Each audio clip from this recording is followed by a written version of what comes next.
En els últims temps han sortit per Steam i per altres plataformes com consoles molts jocs indis que intenten tornar a l'esplendor dels 8 i dels 16 bits, aquells grans plataformes com Castlevania o Mega Man, plataformes en 2 dimensions que tots jugàvem en aquella època.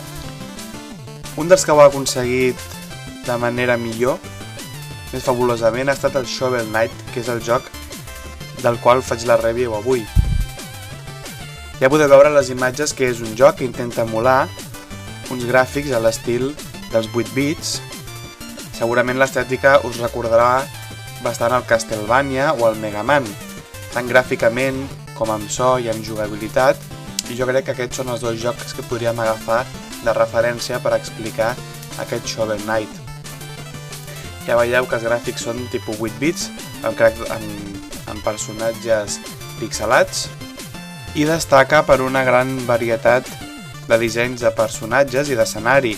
Tenim molts escenaris per explorar i tots ells són completament diferents i utilitza els clitxers habituals dels jocs d'aquella època. Tenim escenaris en un bosc, escenaris que són completament nevats, altres que són completament de lava, castells, escenaris que moltes vegades són totalment diferents entre ells, no? I que són inconnexos, és a dir, no hi ha cap patró lògic en el sentit de que nosaltres podem estar explorant una pantalla que és tot lava i a la pantalla següent resulta que és una muntanya nevada.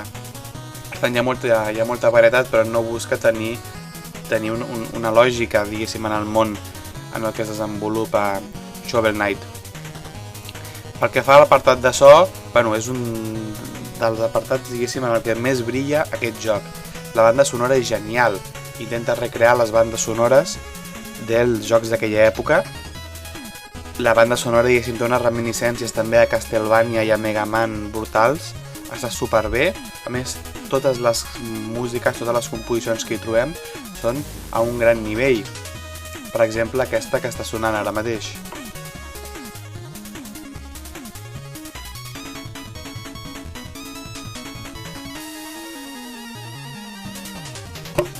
Pel que fa a l'argument, aquest és una excusa per posar-nos en marxa i jugar.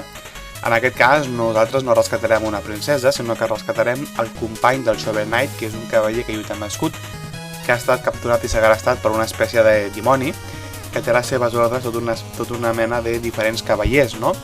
Una mica semblant al Mega Man, que els dolents tots són un robot, en aquest cas tots són un cavaller que lluita d'alguna manera diferent. I nosaltres començarem una búsqueda d'aquest company nostre per alliberar-lo. No té més, simplement és una excusa per posar-nos en moviment i començar a passar pantalles i pantalles. I al final del joc, quan aconseguim trobar el nostre company, els dos junts lluitarem contra el jefe final. La jugabilitat és molt clàssica, molt senzilla. El joc basa tota la seva complexitat, sobretot, en el disseny dels escenaris, ja que la mecànica és molt fàcil. Bàsicament, podem saltar, podem donar un cop amb la pala i donar un cop cap a baix quan estem saltant. Les mecàniques super senzilles. I a part podem fer servir algunes màgies d'alguns objectes durant els escenaris. Bàsicament, el joc està basat en un genial disseny d'escenaris que ens posaran les coses difícils. És un joc de plataformes que alguns escenaris, diguéssim, són realment difícils i provaran la nostra destresa. Tot i així, és un joc just. Aquí, quan mors, és perquè el joc, diguéssim, és difícil, però no és injust. No et trobes un monstre que et colpegi justament quan estàs al costat d'un barranc i sempre et fa caure.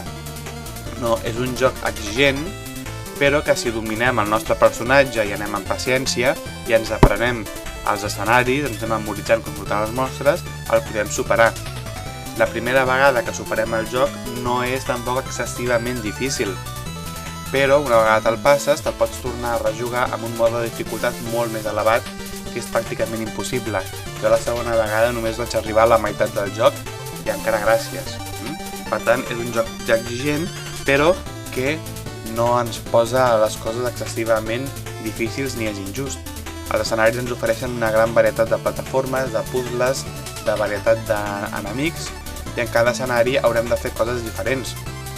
Durant el joc nosaltres anem adquirint una espècie de poders, com per exemple un poder que pot ser el de perforar pedres, perforar parets. Aquests poders, diguéssim, els hem d'aprendre a dominar, perquè hi haurà molts escenaris que per avançar haurem de ser capaços d'anar utilitzant aquests poders. És una mica semblant al Zelda. Quan nosaltres aconseguim un objecte nou, després les masmorres es basen en aquell objecte per superar. Aquí és el mateix. A vegades aquests objectes ens donaran dintre de la pròpia pantalla i llavors haurem d'aprendre ràpid a fer-los servir. En altres casos, hi haurà pantalles com de bonus que tindrem disponibles en el mapa del món, que aquestes pantalles de bonus es basen únicament en utilitzar un determinat tipus d'objecte, de manera que ens ajudaran a perfeccionar-nos amb aquell objecte determinat. A mesura que anem avançant en el joc i anem adquirint cada vegada més objectes, les masmorres s'aniran fent cada vegada més complexes i haurem de combinar uns i altres objectes per poder-les superar. Sí, es van tornant cada vegada una mica més de trencaclosques. A més, el joc utilitza els clitxers típics d'aquella època, no? Podem trobar aliment quan trenquem una pedra, o ens podem trobar un botiguer que ens ven coses dintre d'una mazmorra, no? Aquests més sentits. Tenim alguns bosses que ens els trobem entremig de mazmorres, no? Alguns minibosses. Per tant, el joc intenta recrear fidelment un joc de plataformes d'aquella època. La veritat és que se'n surt, perquè el joc és magnífic. És a dir, gràficament, naturalment, els gràfics d'aquella època són nostàlgics, però els dissenys dels escenaris estan molt bé i la varietat d'escenaris també. La banda sonora és genial, és un dels punts forts d'aquest joc i la jugabilitat és bona. El personatge es controla bé, els controls són molt bons, les lluites són divertides, pots fer servir màgies, té un sistema de desenvolupament de personatge molt senzillet però interessant, perquè nosaltres en el nostre poble, que tenim un poble principal, podem comprar armes i armadures noves, així com augmentar la nostra vida i la nostra màgia. Però l'interessant de l'equipament és que l'equipament no és més bo o més dolent, sinó que l'equipament varia la nostra manera de jugar. Per exemple, podem comprar una armadura, aquesta armadura ens donarà més defensa, però a canvi serem bastant més lents quan ens moguem. Podem comprar una arma, una pala, que ens permeti disparar ràfegues de màgia, diguéssim, a distància, però a canvi els nostres atacs cos a cos seran més febles. Per tant, l'equipament no és ni bo ni dolent, sinó que potencia més una manera o una altra de jugar i d'encarar les pantalles, cosa que em va semblar bastant interessant. A més, nosaltres les podem comprar totes, les armes i armadures, i anar-les canviant al moment que vulguem, depenent de com volem superar i com volem encarar en determinat escenari, no? Per tant, és un sistema molt senzill, molt típic d'aquella època. Per tant, el joc és molt recomanable.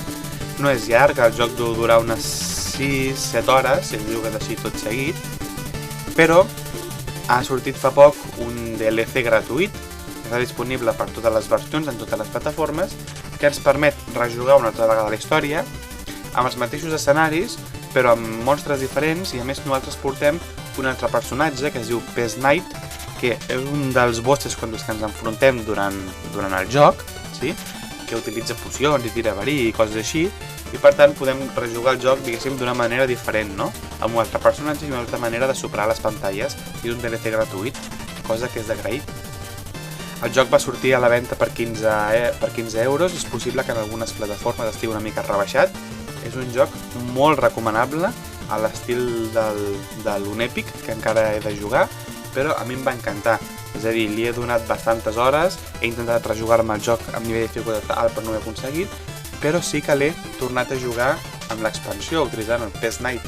A més, és un d'aquests jocs que de tant en tant simplement et ve de gust jugar una estona per rejugar unes quantes pantalles que t'agraden, no? A l'estil dels jocs clàssics. No és un joc per fer-lo d'una tirada, sinó que vas jugant pantalletes i de tant en tant les repeteixes per aconseguir més diners, per aconseguir millors puntuacions, etc. Un joc molt recomanable, espero que tots vosaltres el proveu perquè estic segur que us agradarà molt.